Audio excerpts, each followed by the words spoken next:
So can everybody hear me okay? Super. So in 1980, in a book called The American South, Sylvia Wilkinson wrote an essay which is titled Rednecks on Wheels, the Stock Car Culture. Toward the end of that essay, Sylvia says, "What does the automobile mean to the South? When a boy gets a car, he can escape. He can leave the farm. The bright boys leave the farm because they're smart enough to get a car and keep it running." If Sylvia is any indication, the same thing can be said for young Southern belles. Automobiles have played a major part in Sylvia's life and also in her literary work. She's worked as a motor sports correspondent for Auto Week. She did timing and scoring for Al Unser, Paul Newman, and others. And she currently contributes to the World Book Encyclopedia on auto racing. When Sylvia was 14, she and her brother actually built a Model A Ford. And a couple years later, Sylvia drove that Model A Ford from her farm in Durham, North Carolina to Greensboro, North Carolina, where she attended school at the Women's College, which is now UNC Greensboro.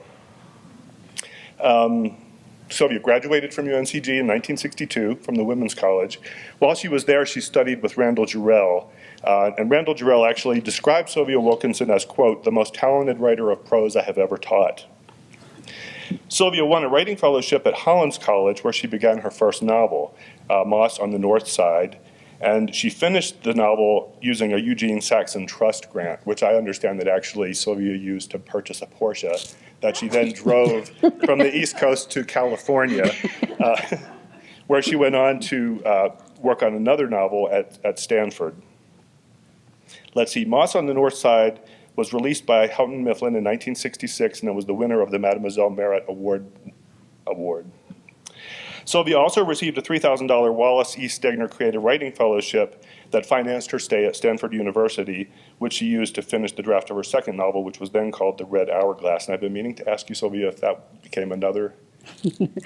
that title didn't stick. That's it became A Killing Frost. While Sylvia was at Stanford, actually, one of her professors there told her that she needed a good course in freshman English and said that, quote, she wrote like a 13-year-old illiterate Southern girl talked. Her time at Stanford was followed by a National Endowment of the Arts Fellowship so she could work on a novel called Shadow of the Mountain. Her novel, A Killing Frost, was published by Houghton Mifflin, I mentioned, in 1966. And during that time, Time magazine called Sylvia one of the most talented Southern beltrists to appear since Carson McCullers. Sylvia's held teaching positions at the University of North Carolina at Chapel Hill, William and Mary, Hollins University, Sweet Briar, Washington University, the University of Wisconsin at Milwaukee, and she's currently a teaching scholar with the National Faculty. Other books that she's written include The Stainless Steel Carrot, an auto racing odyssey, the novels Kale and Bone of My Bones. Big Cactus is Sylvia's 7th novel, and I think it beautifully captures that first big step of adolescence. So please join me in welcoming Sylvia Wilkinson. Thank you. Thank you. I always feel a little detached from my academic reputation, and possibly because that comment by Wallace Stegner that my writing, even though he gave me one of his fellowships, was like an illiterate Southern girl would talk. What that led to, I wrote my former mentor, Lewis Rubin, who was at Hollins College. I wrote him a letter and I said, this guy is really on my back and I'm very self-conscious. And he wrote me back a letter that was extremely important to me, where he said, you're a better writer than Stegner, don't worry about it. And I said, Lewis, you just like me, that's all. But I came up with this bright idea. I said, I'm going to fix him. I'm going to change my book to first person from the point of view of a 13-year-old Southern girl. And that's what I did. So I wrote A Killing Frost, which was originally called The Red Hourglass. I wrote A Killing Frost in first person, present tense. And it was an amazing release for me because I no longer felt trapped in formal English language. I felt that I could use my dialectical background. And it was another eye-opener to me because I really came out of not a written tradition. I mean, I grew up on movies, serial movies in the 40s and 50s. And I read everything that our little library had, but it didn't really have much. But the tradition I came out of was a Southern vocal tradition. And it was what Eudora Welty used to refer to. She said, they asked her once, why are there so many writers in the South? And she said, because we have so many porches. And I thought about it, and it's so true, because I can always remember as a child going on my front porch with my grandmother, my country grandmother, who had a third grade education that she got in Sunday school. And she would start rocking in her chair, and I'd hear her bare feet start sweeping the floor, and she'd start telling stories. And they were always perfectly structured. They were beautiful stories, and some were just hilarious, some were scary, some kept you awake at night, but she never repeated them. She was a wonderful storyteller. So I came out of that oral tradition. So at the age of 12, I started writing down her stories. And by the time I got to college with Randall Jarrell and started working with him, he gave me a lot of confidence, because in the 7th grade, I had taken one of my stories about my grandmother to my 7th grade teacher. And I thought it was what I saw her as. Every night she had this old dog who looked just like her. You know how some people look like their dogs? How women who look like poodles always get poodles. And well, my grandmother looked like a bulldog, and she had very crooked legs, and she'd sit in this chair, and this dog would sit beside her, and they looked like brother and sister. And she would talk to him. His name was Jack, and she would tell Jack stories and me stories, and he would turn around to her, and this may gross some of you out. It evidently grossed out my 7th grade teacher, but she would pick the ticks off his back and thump them out in the yard. And he knew that was their relationship. You know, they were on his back. He couldn't reach them. He was a big, broad-backed bulldog, and she picked the ticks off. And I wrote that story. And my teacher she read it, and she called me up after class, and she was kind of trembling. She said, ticks? Ticks on a dog's back? This is not what you write about. This is horrible. And she says, you write what I tell you to write. And boy, did that do it. That set me free. I mean, I wrote like a house afire from 12 years. For 13 years, I wrote my first novel, and I wrote 800 pages. And by the time I got to Randall Jarrell, I had a big chunk of it done.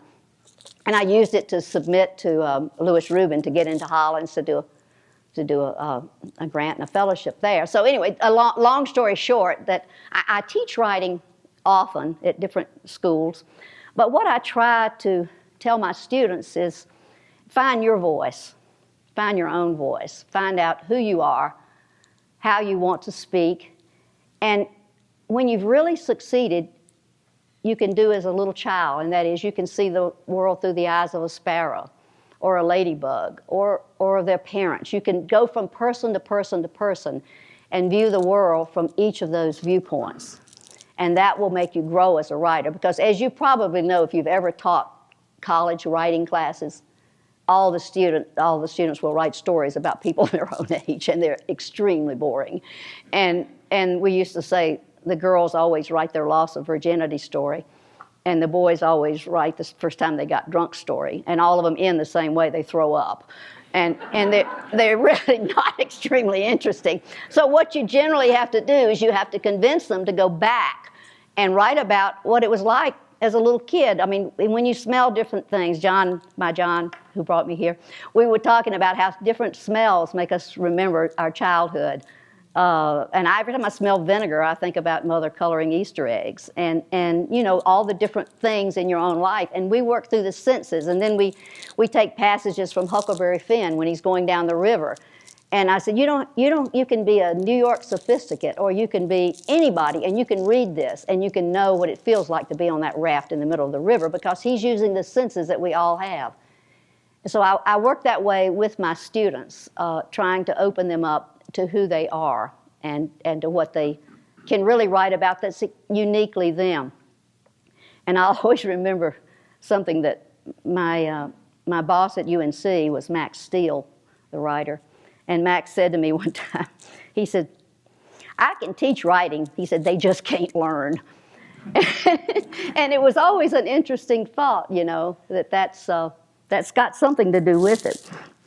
And my favorite teacher, I loved Randall Jarrell. He was the one who found me, but Randall was in another realm. He was so brilliant and such a sensitive person that sometimes you regretted telling him about things because he reacted so strongly and you almost hurt him. You know, I would tell him I had a difficult relationship with my father, and I would tell him things, and he would hurt so bad, I'd say, ooh, I shouldn't have told him that, you know, maybe I should have kept that one to myself. But Louis Rubin was more down to earth. He was at Hollins, and he worked with me, and he died before this book was published, unfortunately, but he was my last collegiate editor. And he told me something in a letter, and I wanted to read this, just a 2-line thing I put in here, but I think this is what's really true. He says, you've always got to go with your imagination over your previous plans. It isn't about where they start out, but what they become. And that is really and truly what happens when you write fiction. You start out, you know, so often thinking you're writing one thing, and as you develop your characters, you reach a point where they're not puppets. You're not jerking them around and making them do what you want them to do. You're saying, what would Benny do if I put him in this situation? Or what would Aunt Lucy do? Not what do I want her to do, but what would she do? And when she answers that question for you, then your book's really working for you. And I can tell you, even I wrote to the end of my longest novel about a boy named Cale. He was 18 by the end of the novel, and his father had tormented him the whole book. And I thought, finally, there's going to be violence. Finally, he's going to react in a violent way. And I got to the end of the book, and I hadn't created a violent boy. And I had to go with my boy, not with what I thought about originally. So it ended up being a quiet ending, and he said, well, I'm just going to have to leave. I'm going to have to go somewhere else to be who I want to be. So anyway, this book, this new book, is a book written from the point of view of a 16-year-old boy in the South. And it deals with a trip he takes with his 84-year-old aunt. And she basically cons him into taking her to Arizona to run away with her because she fears going into a rest home to see the saguaro cactus. Her father had told her about them. And the truck on the cover here, John and I here, we drove this truck all the way across the United States. I already had the book pretty well planned at the time and written a lot of it, but I needed details, and he wanted the truck. My dad gave him the truck. This was my dad's construction company truck. He wanted it to restore, so we drove it 8 miles to the gallon all the way across from North Carolina to Utah, and I took notes, and we had a pretend dog between us. I had bought a magazine rack that was about the size of a medium dog, and we put it between us on the seat, and that was Polar, the dog in the book. So I kind of used the trip as a way to get some details for my book and potentially maybe to write it off on my income tax someday if it all works out. But anyway, I found in the writing of this book that even though I'm closer to Aunt Lucy at 84 than I am Benny, obviously, at 16, and Aunt Lucy and I are the same sex, but Benny and I are more alike because I think what I've managed to do is grow old without growing up. And maybe some of you can identify with that, I don't know. But the speaker here is Benny, so I'm going to read you the beginning when the idea of the trip comes. What are you doing in the floor, Aunt Lucy? Benny, look at the pretty dress I wore for Rupert's wedding, she answered. Rupert is my daddy. Aunt Lucy, his old sister, was flat on her back in her living room floor, wearing a blue dress big enough for my fat sister Ethel. If I had on something that wrinkled, Mother would ask me if I slept in it, knowing I really hadn't. Sure glad I could find it in time to wear to your wedding. Aunt Lucy, I'm not old enough to get married. I just finished 10th grade. I'm here to get you for church. She didn't answer, swatted me away like I was a fly when I stooped to help her up. I put the macaroni and cheese Mother sent in her refrigerator while Aunt Lucy crawled up in her rocker. I already explained twice that the rented white coat I showed her last week was for the prom, not my wedding. Not going to be a wedding, Aunt Lucy. I tried a new answer, talking real loud. Me and Belinda busted up. She got mad because my new dog got mud on her prom dress. I'll tell you about it after church. Now go hurry into your Sunday dress and either put on 2 brown shoes or 2 black shoes. She stood up, grabbing the Arizona highways out of my hand that Mother told me to bring her. I forgot I was holding it. You got it, Benny. That's the one. That's the one with the big cactus I got to go see real soon. You can take me. The cactus on the front looked like it was holding the sun between its green fingers, like a cowboy movie without the cowboys. I don't think there's anything like that cactus over in Duke Gardens. Mother finally found the magazine in the attic, Aunt Lucy. I don't think she heard me. There's a lot more tadpoles in the sea, Benny, Aunt Lucy muttered as she shuffled back towards her bedroom with the magazine open in front of her. I always figured that Belinda girl wasn't good enough for my favorite nephew, she added after she walked into the wall, said shit, and backed up like a wind-up toy. Her only nephew, and she never even met Belinda. But as Mother would say, remember, Benny, it's the thought that counts. There's some chocolate-covered cherries hidden in my cedar chest. Help yourself, Aunt Lucy yelled from the bedroom. Least you asked my opinion before you tied the knot. I wish Rupert had. This is a book I've been looking for, Benny. How about this? A cactus, tall as a 5-story building that's 200 years old. I'll make you a deal. You drive and I'll cook. Aunt Lucy, please, read that magazine later. Mother is going to have a fit if we make her late for church. I think Aunt Lucy has about as much interest in church as I do. I'd a whole lot rather work on my truck, but Mother would give me that working on the Sabbath stuff. Or I could go to McDonald's where that friendly cheerleader with the big boobs works the drive-thru and get Aunt Lucy some fries. Got to wash my truck first. Benny, Papa couldn't stop talking about that big cactus. He come home from out there with ne'er one of them turquoise baubles they show in here. Cost too much. Stole a little bitty ring off a drunk Indian. I got it here somewhere. Aunt Lucy, get your church dress on right now. I finally got her ready and up in my truck, her nose still in that magazine. She didn't even notice my new plaid seat covers. Listen to this, Benny. It's got thorns to keep stuff from stealing its water. Some things she says are so goofy, they really tickle me. She sure was crazy about a plant she never met in person. I don't think Aunt Lucy has any idea how far away that cactus is. I used to imagine going out west too, but I didn't imagine being a cowboy anymore. Didn't interest me now that I got a truck, but I wouldn't mind taking a trip.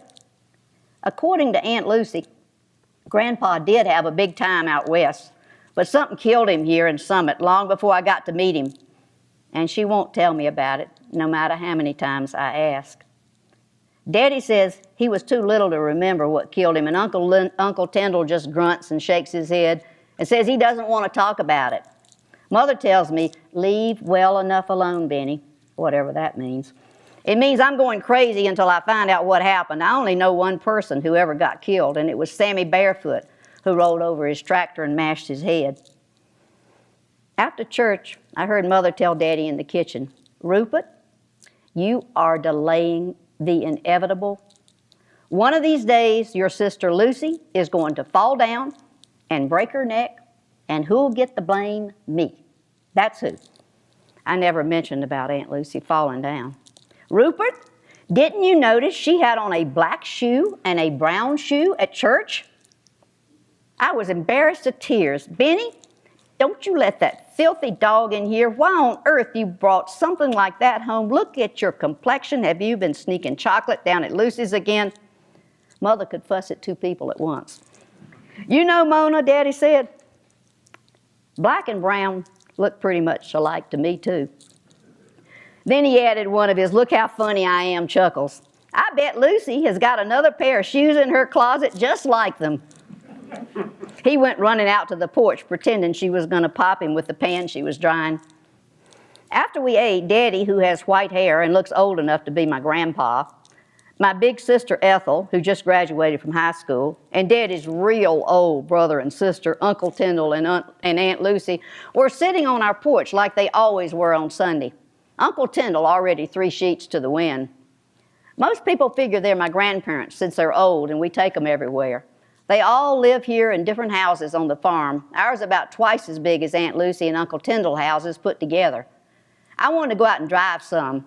Maybe just go get Aunt Lucy some McDonald's fries because she couldn't stand Mother's fried chicken. But I didn't have any money left to get gas. I had to spend all I made last week working at the filling station on 2 used tires for the front. I was kind of stuck on the porch.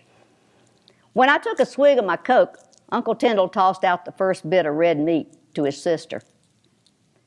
Bet you didn't know Coca-Cola used to be green. It won't green, Aunt Lucy growled back. It come in a green bottle. Tyndall's colorblind anyhow. If they turned the stoplights upside down, he'd kill himself. Her legs stuck straight out from the porch chair, one foot wearing a brown shoe and the other a black one. She got her dress changed okay, but I should have made sure she got her shoes right. They appeared to both be for the same foot. Tyndall lies so much he's got to pay somebody to call his dog. Talk about lying, Lucy. I ain't even got a dog. I petted my new dog, Polar. I couldn't ever forgive Uncle Tyndall for shooting my last dog when he got drunk hunting and mistook him for a bear. He wouldn't have an excuse with this dog. This dog is white, not black, like Bear was, and there aren't any polar bears around here. Uncle Tyndall had forgotten to button his fly, his polka dot old man underbreeches poking out like a flower in his crotch. Coca-Cola was so green, he snorted. I would take Aunt Lucy's side if I knew for sure it wasn't ever green. Just one Sabbath, Mother said, taking a Kleenex out of her pocket and wiping off her porch chair seat. I wish to witness a civil conversation between adults, 84 and 82 years old, respectively. She shook her head and sputtered. Oh, me. Ignore me. There's no respect for anyone or anything in this family. You must have that number written down somewhere, Aunt Lucy grumbled. I don't remember 84. Don't even know how old you are, Uncle Tyndall sneered, wobbling down the steps, holding his arms out like he was on a tightrope. He disappeared around the house. You are 84 years old, Lucy, Mother insisted, and Tyndall is 82. They fussed until Mother said, now can we change the subject? Let's find something agreeable. The mother cactus looks after the baby cactus until it grows up and kills her. Lucy, I don't know how on earth you see that as something agreeable? Tyndall, oh my Lord Jesus Christ, Tyndall for she? I couldn't believe it. My own mother said, Jesus Christ, Tyndall for she? Running back in the house, she squealed loud enough to bust an eardrum and to let the screen door slam so hard behind her the windows rattled, which would have got me sent to my room. My sister Ethel turned white as a bedsheet. Even Aunt Lucy got awful quiet. Uncle Tyndall stood at the top of the porch steps, holding a red and black snake. The snake stretched about 3 feet between his fists, its tongue flipping out of his right fist and the tip of its tail whipping up and down out of his left.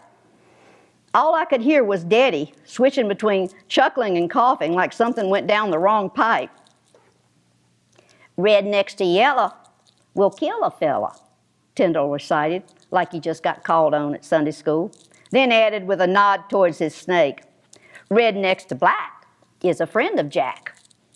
He shook the snake's head at Aunt Lucy before he took it down the steps and turned it loose in Mother's garden. Jack, shit, Aunt Lucy yelled and spit snuff at him, missing him a country mile. Lucy, Mother's voice was muffled because she was behind the screen door. I'd never have the nerve to say shit in front of Mother, but I could say it at Aunt Lucy's when I felt like it. Okay, little brother, Aunt Lucy said to Uncle Tyndall, you've got our attention.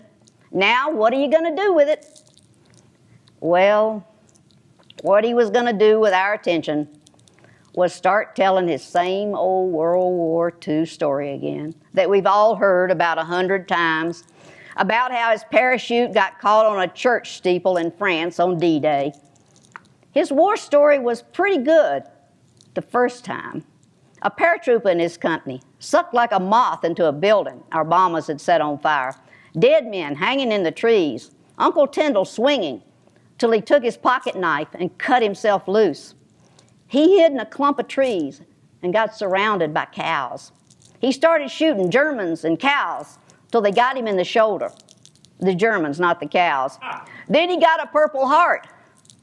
I don't even like to see the same movie twice.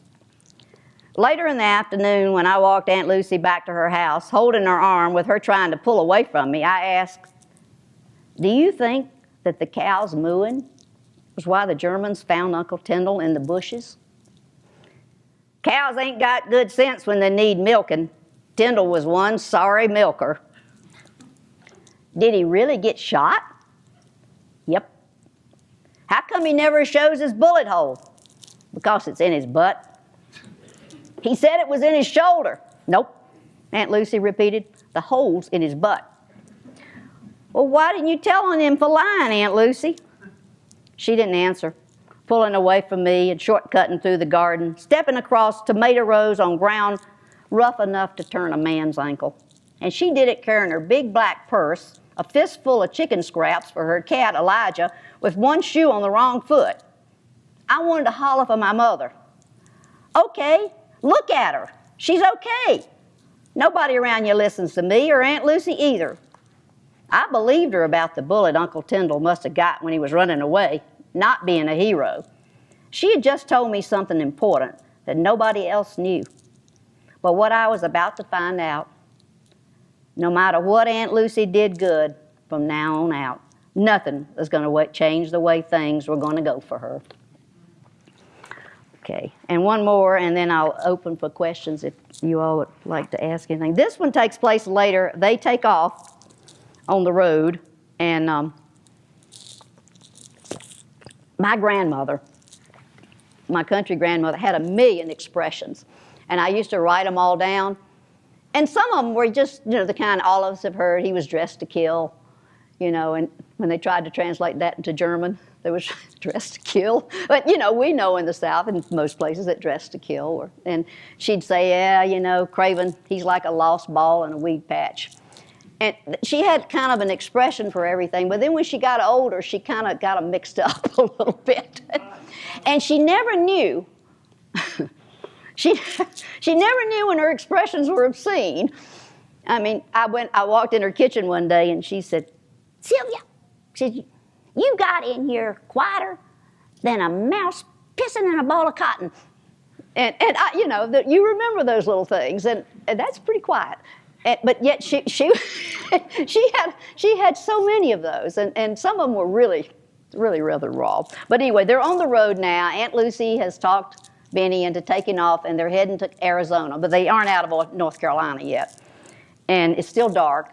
They snuck out of the house. They left a note stuck on the refrigerator with a Band-Aid because he couldn't find the Scotch tape. And they are driving down the road, and of course, he rushed her out, and she's hungry.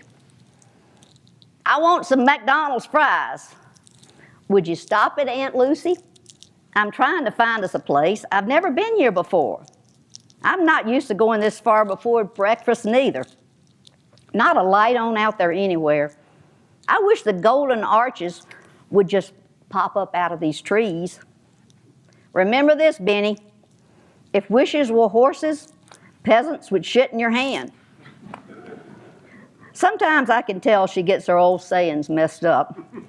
I decided not to waste my time explaining it ought to be wish in one hand and shit in the other and see which one fills up first.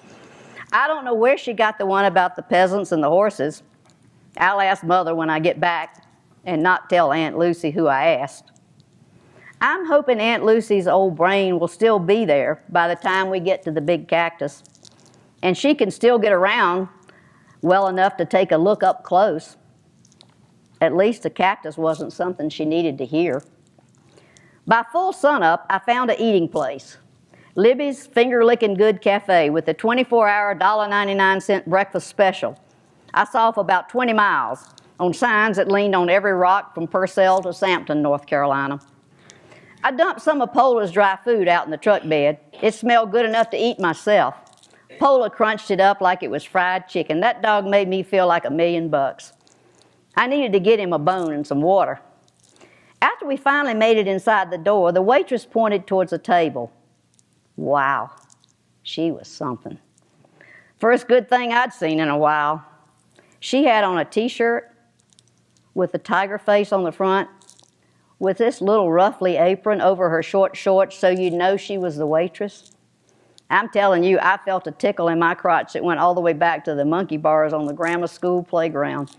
Any man alive had to believe the way her boobs poked out under that tiger's eyes meant she was ready to jump him. I mean, the tiger I meant was ready to jump. Now, I'm not really sure what I meant. Damn, she was good looking. I meant that. We followed her to a table, Aunt Lucy leaning on me like one of the road signs to Libby's finger licking good. I made a muscle in my arm around Aunt Lucy in case Libby happened to look back. Libby's butt might have been a little wide by some standards. Valinda would have compared it to a barn door. But it looked pretty darn nice to me, slipping out of her shorts a little in back. A lot better than Valinda's ever looked. Valinda was so much trouble to please it could get you off girls for a while. Your name Libby? I asked as tiger eye boobs turned around. Huh? Libby? Who? Oh, never mind, she laughed. Her. That her. No, she's old and dead. I'm Sue Faye. You like these tiger eyes, don't you, honey? She bent her back and poked her boobs out fast, then took them back. Made my face get hot, I can tell you that. Yeah, nice shirt. Not a face man, honey. She laughed real loud and slapped 2 menus on the table.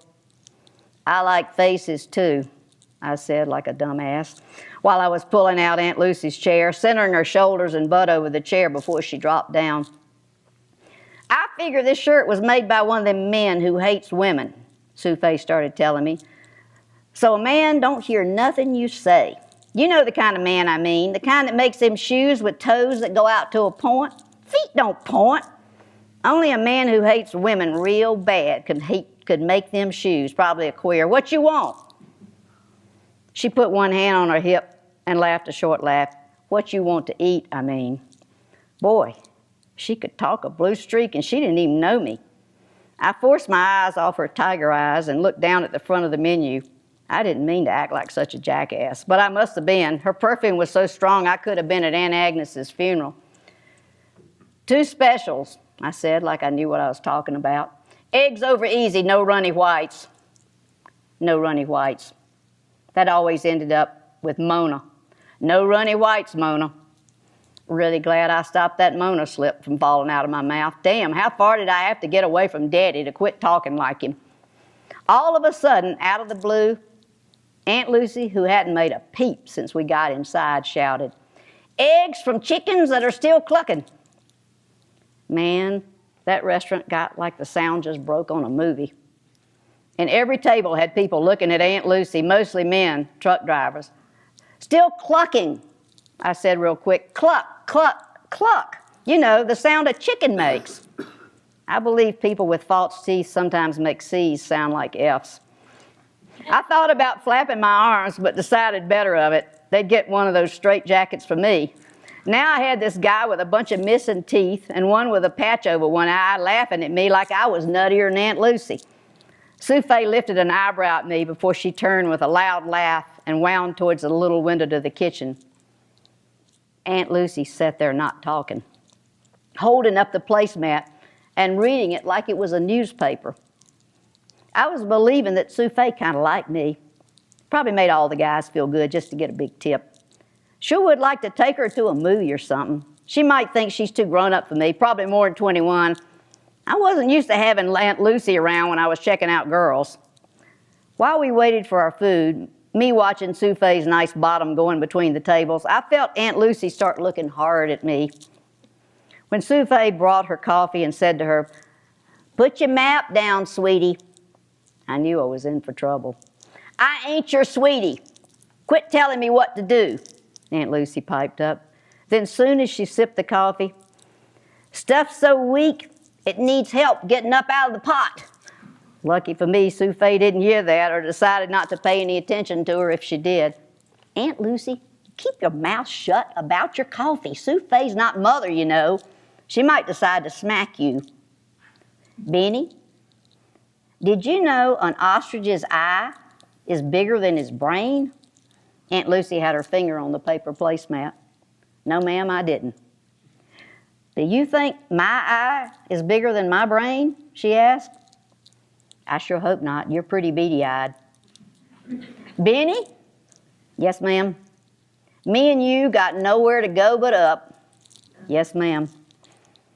Right then, I felt like I had so much on top of me, I wasn't sure I could stand up, much less go up. When my eggs got there, my no runny whites looked like I'd run over them with my truck. But I was so hungry, I ate them and half of Aunt Lucy's. Sue Faye probably thought I thought they were good, but that's okay.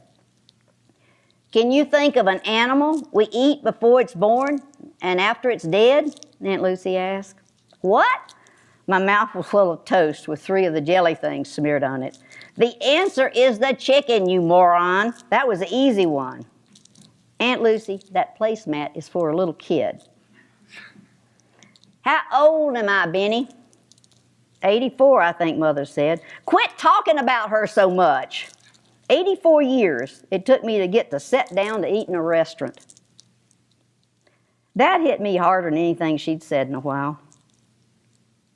You never ate in a restaurant before? Never got to sit down inside one, eat out of the trash behind a few. The honest truth, Benny, I ain't been missing much. Don't cook a sight better than Mona. I thought a minute. It was the first time I'd gone to the trouble to take her inside a restaurant, even McDonald's. Daddy just took her to church, the bank, and the graveyard, and once to Duke Gardens in Durham. Aunt Lucy spread out her napkin and stacked her toast and 1 sausage patty in the center, putting the red apple washer on the top. Then she folded the whole mess up in her placemat and stuck it in her purse. I do hair, Sue Faye said from right beside me. I almost jumped out of my skin when she picked up my long hair with both hands. You got nice hair, but you let it get too long. See, it touches on your face and makes your skin all oily. She put the check beside my plate with a greasy paper bag on top of it. It's for your dog out in the truck, a big old ham bone. Why, thank you. I could barely talk.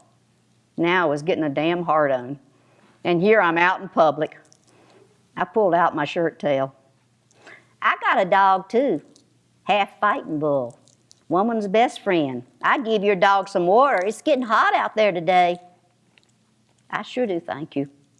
I was meaning to ask for a bone. He's a sweet dog. You ought to treat him better.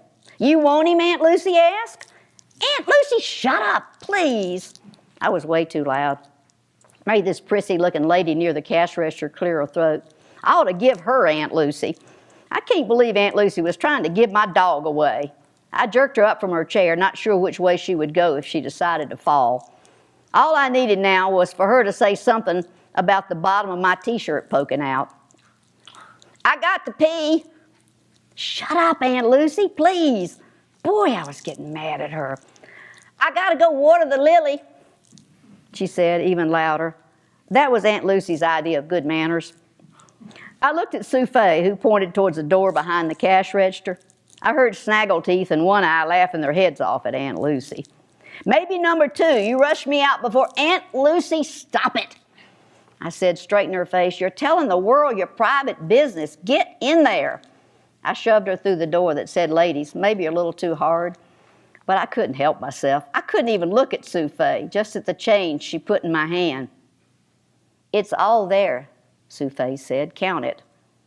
I hope she didn't think I thought she was cheating me. The $1.99 breakfast was up to $2.99 plus extra for Aunt Lucy's coffee, but those signs were pretty old. I just couldn't look at Sue Faye right then. I put all the change and $1 on the counter for her, then stood outside the ladies' room. I don't know what I'd say if I had to send Sue Faye in after Aunt Lucy. I would have had time to go 3 times if I needed to. I couldn't pee now if my eyes turned yellow. I couldn't find the flusher, Aunt Lucy hollered when she finally came out, loud enough for Souffle to hear way over at the cash register. I'll take care of it, Sonny, Souffle said to me as she went in the ladies' room. Sonny. Sonny. Like I'm a little kid. Man, that Sonny went through me like a pitchfork. At least my heart on was going away.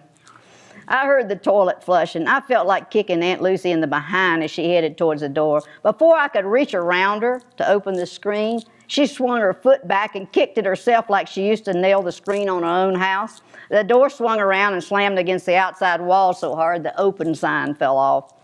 I couldn't look back when we were going to the truck. Nice as Souffle was to me and Polar, and then the old biddy damn near kicks the door off her restaurant. I threw the ham bone in the back and let Polar tear open his own bag. I couldn't get out of there fast enough. No sooner than I got rolling, Aunt Lucy said, "It runs in your family to get messed up with women." Messed up? What you doing making eyes at a woman like that, Benny Fashy? Because she's pretty as a picture, I guess, and real nice. Aunt Lucy grunted. Don't you know that woman's doorknob will burn your hand? I don't know what you're talking about, Aunt Lucy. Talk real English. If the guys at the Exxon saw Souffle, they'd be flipping out over her. What I mean, Benny, is that judging from the way she dresses and carries on, that sorry woman is selling more than bacon and eggs. That enough English for you? That sure made my face get hot. I don't know why somebody like Aunt Lucy wouldn't come right out and say it. You mean you think she's a whore, Aunt Lucy? Aunt Lucy cleared her throat. Most probably. You mean she's not a lady like you are, Aunt Lucy? She chuckled a little and stuck out her tongue like a little kid. I hate it when she turned mean on me. I wasn't used to that. She was mean to Mother and Uncle Tyndall, but she was usually real nice to me. Early morning, and I felt as tired as I did after a day in the garden plus the night shift at the Exxon. And we weren't even out of North Carolina yet. Okay. Thanks. Okay. Any questions? Anything? Mm-hmm. Yeah. I love what you said about Southern fortunes, but could you say a couple of other advantages of being a Southern writer? Well, they once asked Flannery O'Connor why there were so many idiots in Southern fiction, and she said it's the only place we can tell them from everybody else. I mean, that's the tradition I come out of, if you look at the literary side of it. But I think one of the real advantages, and I found this out on the professional side, that in the 60s when I first started trying to publish a book, there were editors in New York City who specialized in Southern lady novelists. I mean, Flannery O'Connor, Carson McCullers, Eudora Welty, I mean, they were all there and waiting for Southern lady writers, and it was the first time in my life that being a girl had any advantages. Men had a harder time, but during the mid-'60s, it was a good time to break into publishing as a Southern writer. I feel like I grew up very close to the earth with a real understanding of nature and the growing processes of things. And my grandmother saw everything. She wouldn't know the word organic, but she saw everything in that way. And everything was based on seasons of the year and you know, people dying in winter and hearing hoot owls when people were going to die. There were so many things that came in and images and impressions because of my Southern childhood. And I'll tell you something else. I don't know which of the Southern writers said this. I can't remember right now, but I think it was probably Carson McCullers. But you tend to always, no matter what you do, what you write out of, you tend to go, if you're Southern, because I know Judy Woodruff is Southern, but she's learned to talk like the woman on the 6 o'clock news. I could never do that. I could never get rid of my accent. It's impossible. John says it's not as bad as my sister's, but she still lives in the South. but I really think that there was a tremendous advantage to having a landscape you could respond to, as I did in a background. And we're the only part of the United States that ever lost a war. That made a big difference. There was a tremendous amount of bitterness and hostility. So I saw a lot of very raw emotions as a child, and you felt like nothing was really. That sort of thing was not hidden from you. The things that were hidden from you were drinking. Like you used to go to family gatherings, when the good Baptists are all there, and you go to a family gathering, and you'd see your uncles and aunts get drunk as skunks, and you never saw a drop of liquor. The women would say, I've got to go check on the biscuits in the oven. And they'd come back, they kept their bottle in there. And the men, I got to go out and get a breath of fresh air. And they'd go out and they kept their bottle out in the garage or the smokehouse. And they all got drunk, but you never saw them drink. It was even Uncle Tyndall got drunk, but you never see him drinking the liquor. But you saw him drunk that kind of person would be drunk every Sunday. So I guess it was a colorful life. Oh, and another thing that happened to me, when my early books, because they were short, and I had a very aggressive foreign rights person at Houghton Mifflin, they would translate it into German. And the German lady asked me to draw out my farm, draw out the farm that was in my books. And I thought, well, this is fiction, So I started drawing it, and I drew my grandmother's farm. Not even conscious I was doing it, but the smokehouse, everything was in the exact same place as her farm. And I wasn't even that absolutely aware that I had never really left it. So here I am, almost 75 years old, and I'm still writing about that same farm. So, yeah. I had a chance to read the novel because Jean Hayward shared with me the reader's copy, and it's really beautifully written. What takes you by surprise by the end of the novel is all the layers of these characters, especially the two we've been hearing about today, Benny and Aunt Lucy. And the thing I'm wondering about is, when you wrote the novel, did you proceed sort of in chronological order, or did you know there are some deep traumas in Lucy's life that come about as the journey happens, and I don't know at what point you decided that was the foundation of one side of her character? Yeah, that's an interesting point. I hadn't thought about it, but Lucy told me when she was going to tell those things. I knew those stories because I had a relative who died from a mad dog bite, and he was chained to a tree in the front of the house because they didn't know what to do for him. There was nothing to give him or anything, and he was chained there until he died. And that was in the family history. And I knew I was going to deal with it in a fictional way. I changed the scene, but I didn't know when it was going to happen. I just had Benny keep begging her, and then it seemed like the right time. That's the way the layers work. But I start with very little plot. I mean, my plot was 16-year-old boy and 84-year-old woman going on a trip across the country, and there's going to be a girl. That's going to be my conflict when a girl with a broken Porsche beside the road. Can you say a little more about the narrator? Because I thought about it later, how tricky that would be to write from the perspective of a 16-year-old boy. And he's a very lovely kind of person. I feel like he's a typical adolescent, but he has a streak of this kind of innocence that's very touching. Well, and John said he never was quite sure that a 16-year-old boy would care that much about the old lady. That always, he wondered if he would really care that much. But she, grandparents, I don't know, maybe most of you have had this experience. Grandparents don't have to discipline you if you have parents. If you don't have parents, grandparents have to discipline you. But if you do have parents, grandparents get to spoil you and let you do what you want to do. And you feel a sense of, I used to feel just an incredible sense of relief when I got to her house because I didn't have to put on any airs. And I could do anything I want and say anything I want. She never was going to say Sylvia or Sylvia Jean. That's when you were in real trouble, when they used your middle name. And I felt like, that kind of relationship would be something that would be fun to explore. But I really did not know. And again, another Southern lady writer before me said it, when somebody asked her, why did she let such and such happen? She says, I didn't know it was going to happen. It happened because that's the way it developed as my characters developed, because I develop characters and they grow around a very slim plot. And what I have, the hardest thing, I don't know, a lot of people want to write novels, and I can assure you it's one of the most miserable things you'll ever do. It's very, very hard, and you're not easy to live with when you're writing novels.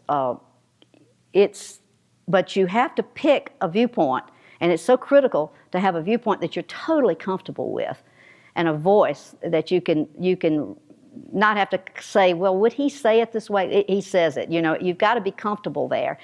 And I started out with him older and didn't like it. And I have 2 cases, those paper boxes about this big, full of manuscripts before I got to the one I gave to Jean Hayworth. And it was a lot of trial and error. A lot of that happens. It's a smart choice to place him a little bit. I mean, he's really in between a child and a young man, and it's a wonderful kind of. Yeah. He's still a virgin, but he's definitely thinking about it. And I have always been a major fan of Huckleberry Finn and Catcher in the Rye.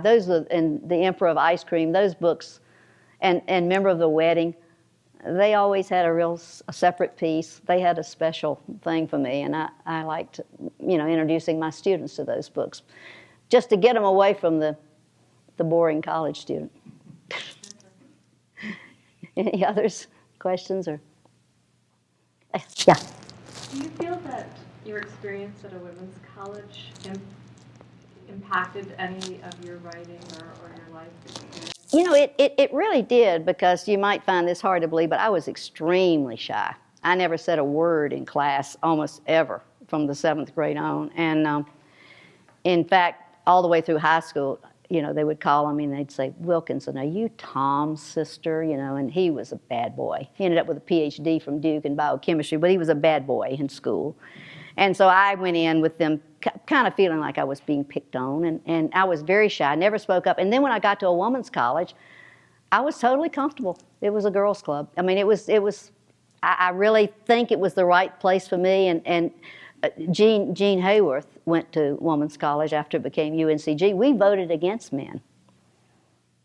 We said we could transfer to Carolina at UNC if we want to have guys around, but we can't be ourselves, We wore black stockings instead of hose, and we wanted to, feel comfortable in class. And then when I went to graduate school, Louis Rubin came down to a writers' conference from Hollins. There weren't many writing programs, and there's so many. I mean, every college now has a writing program, but there were only a few, maybe 5 or 6. And he said, you may not want to go to another girls' school. I said, no, I think I might like it. And I did. But by the time I taught school, I got over that shyness. I mean, all you've got to do is, any of you who are teachers, is prepare for hours for your first class and just blow everything you had to say in the first 7 minutes. And then you got to wing it. And then you learn the finer art of BS. And I think that's when I finally got over my shyness. But I did like the girls' school experience. And also we were ranked 10th best women's college in the country. And then when you become part of the university, you're just part of the university. So, yeah. Any more? Yeah.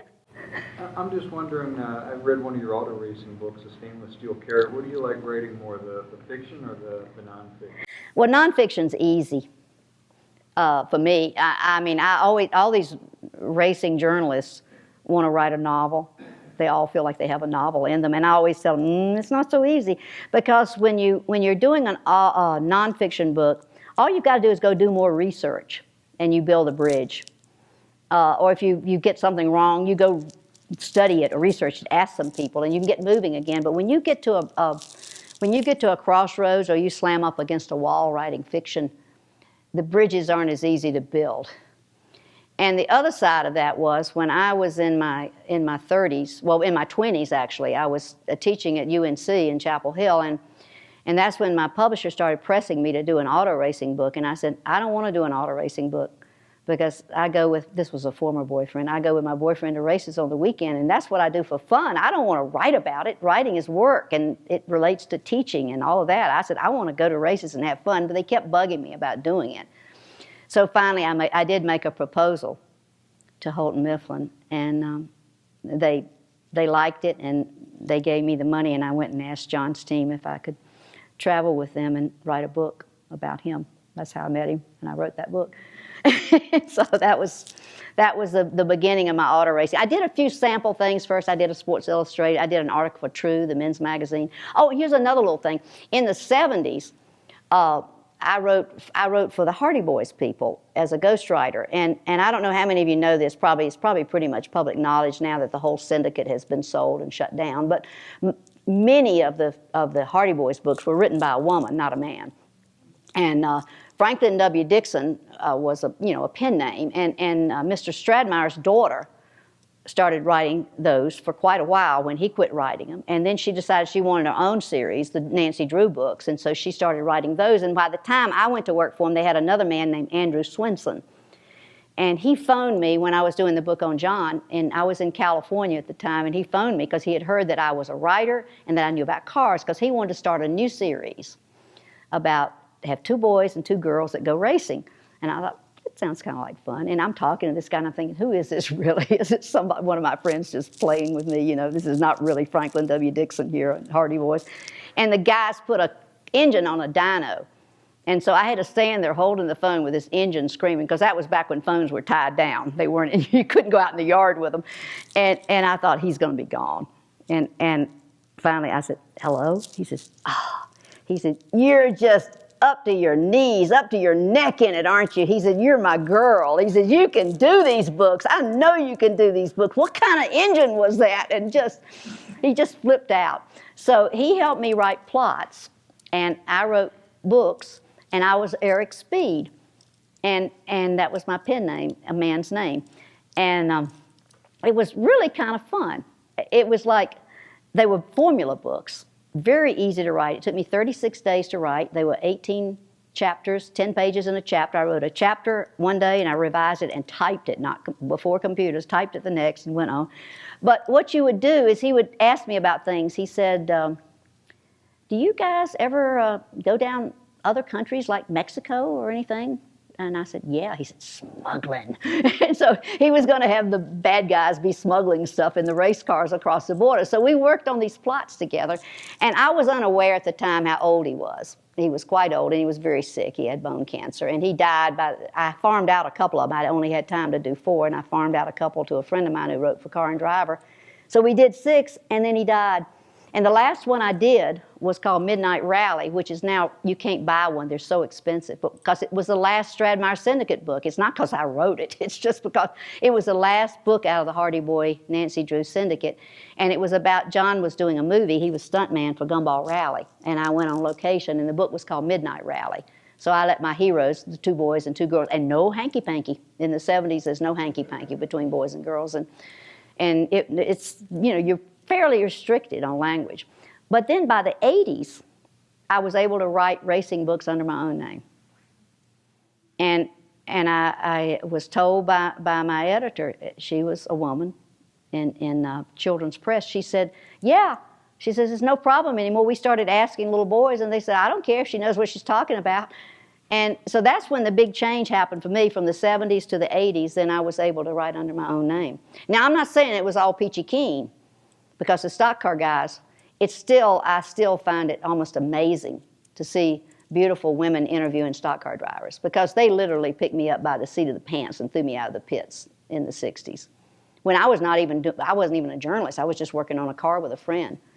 They had rules against women being around cars.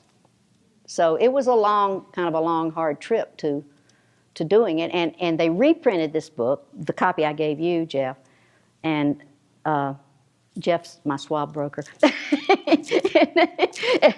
and they reprinted the book in it was published in 1973, and they reprinted it in 2012 to sell as a benefit for animal rescue, because I do a lot of animal rescue, and I wanted to give all the royalties to that. And by then, all the racing journalists reviewed it, and I had been virtually ignored when it came out in the 70s. It sold among my novel people, but it didn't sell among the car people.